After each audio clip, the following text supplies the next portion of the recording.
Well, hello there. Welcome to my latest episode, now known as Fixing Your Factory Flaws. This is episode 8 in total, but the second since we've done the rename. And in this episode, we're going to be talking about downtime. So let's start simple. You're walking through your shop, not fast, not in a hurry, just walking. What do you see? Do you see presses down, machines idle,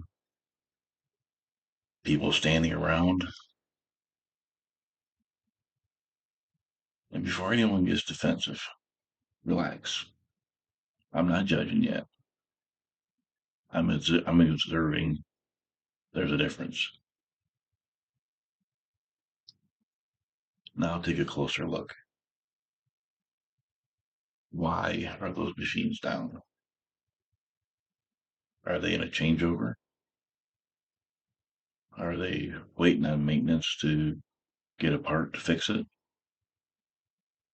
Are they down for tooling? Is a problem with a mold or problem with a die? Or the absolute worst? There's no jobs. Because those are not the same problem. But most shops treat them like they are. They just call it downtime.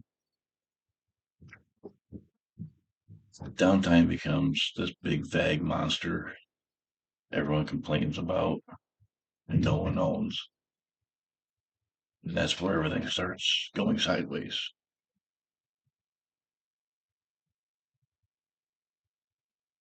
So once you figure out why the machine is down, then we move to the next step.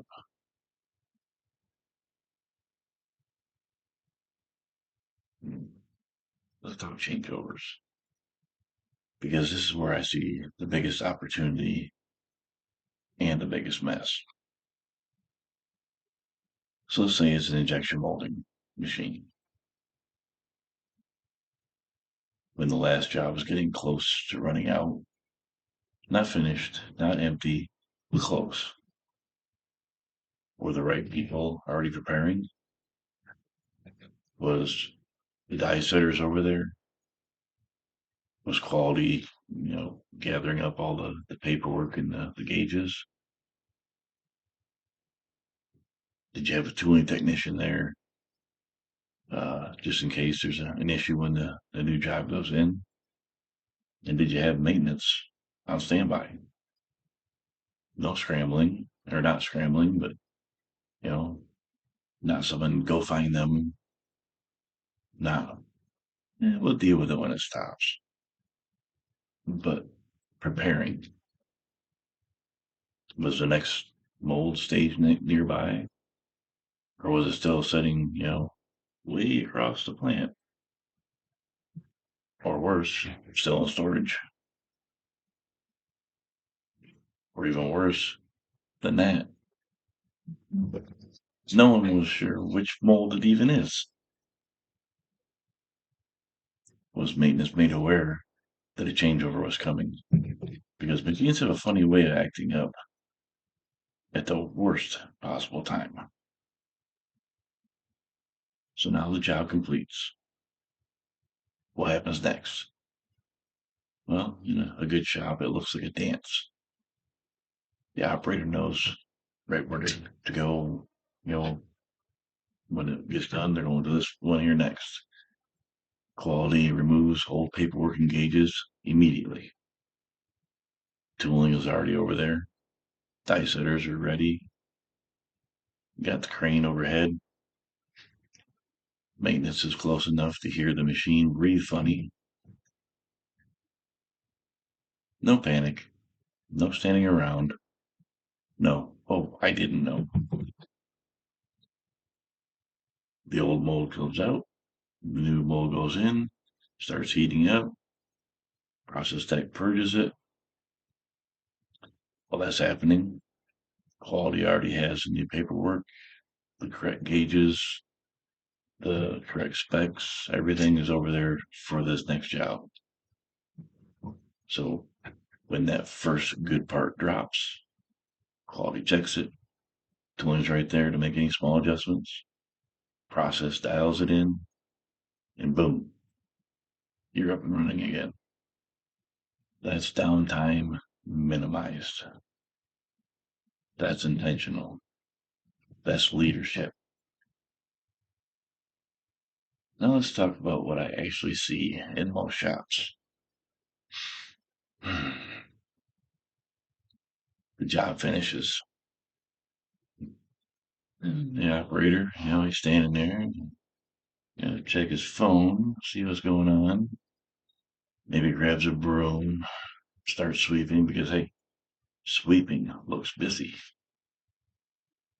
Quality eventually wanders over and removes some of the gauges, most of the paperwork, but not all of them. Because, well, reasons. Well, then it's almost break time.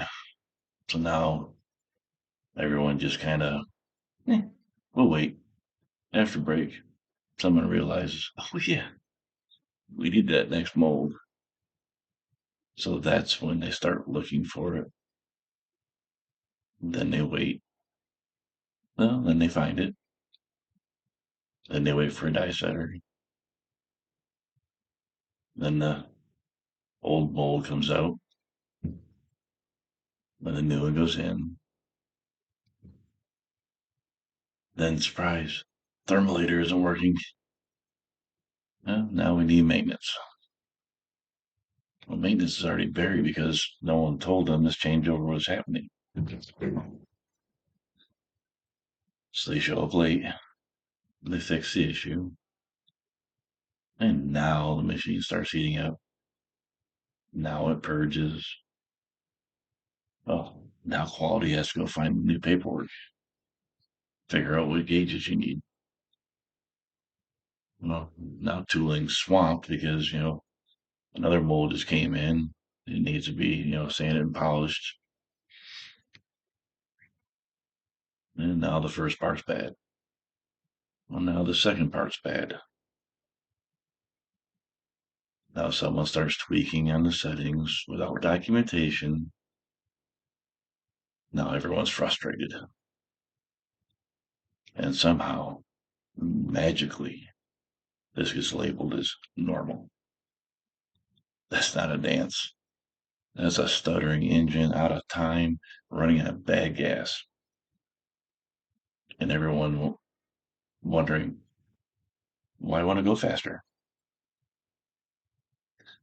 Downtime isn't complicated. It's coordination. It's accountability. And yes, there are valid reasons for downtime. Breakdowns happen, supply issues happen, engineering changes happen. But most shops don't start there. They trip over the low hanging fruit every single day. And then they complain about the orchard. I'll zoom out for a second because downtime isn't just machines, it's people, it's information, it's handoffs, it's assumptions. How long should this take? Who owns this step? Who's next? When should they be ready? If those answers aren't clear, downtime fills the gap every time. Okay, let's take a quick second here. If you're watching this and you're thinking, wow, he's been in my shop, go ahead and hit that like button. If this sounds uncomfortably familiar, why don't you go ahead and subscribe? And if you want YouTube to keep reminding you that your downtime problem isn't the machine, go ahead and hit that notification bell. Don't worry, bell won't fix your process, but it will remind you I keep talking about it. All right, let's get back at it. Let's talk about one more thing people hate hearing. Downtime is or loves ambiguity. Ambiguity. The moment ownership gets fuzzy, downtime moves in and sets up shop. Wow. I thought they were doing it. I didn't know it was my responsibility.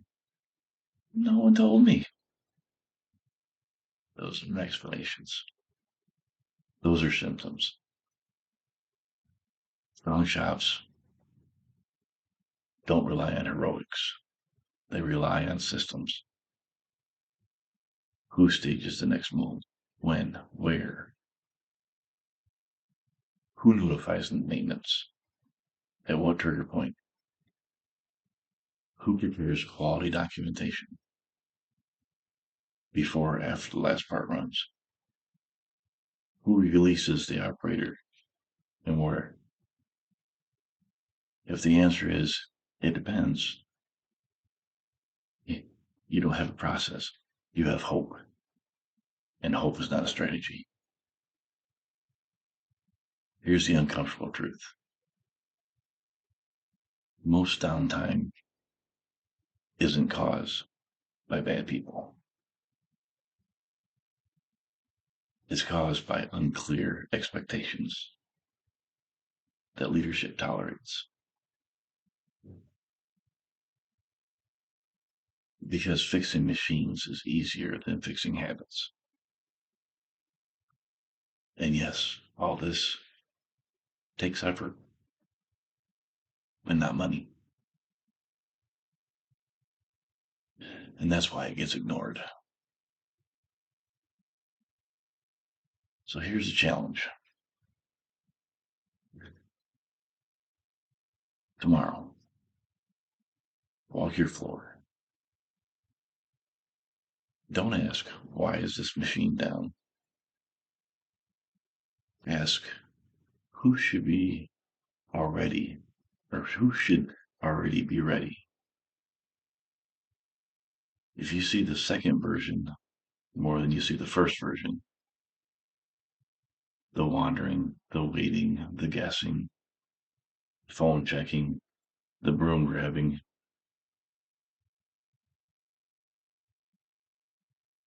that's not a workforce problem. That's a system problem.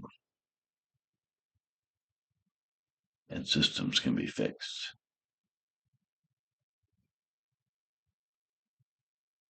If you're hearing this and thinking, yeah, that's us, good.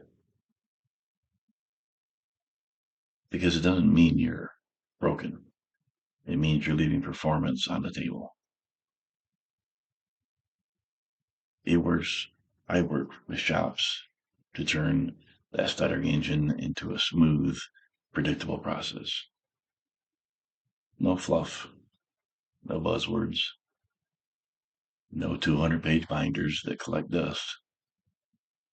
Just clear ownership, tighter coordination, and less downtime where it matters most. If you want help seeing what you're missing, reach out to me. Because downtime doesn't disappear on its own. But with accountability, it doesn't stand a chance. I'm Gerald. Thank you for watching. If you're an old person that's been watching this so far, well, welcome back. And if you're new, well, hello. But without liking, subscribing, and getting notified when I have more content, this channel can't grow. And if you don't watch the video all the way to the end, it doesn't help me or you. So go ahead and take a chance and hit those buttons. And hey, take a chance on me.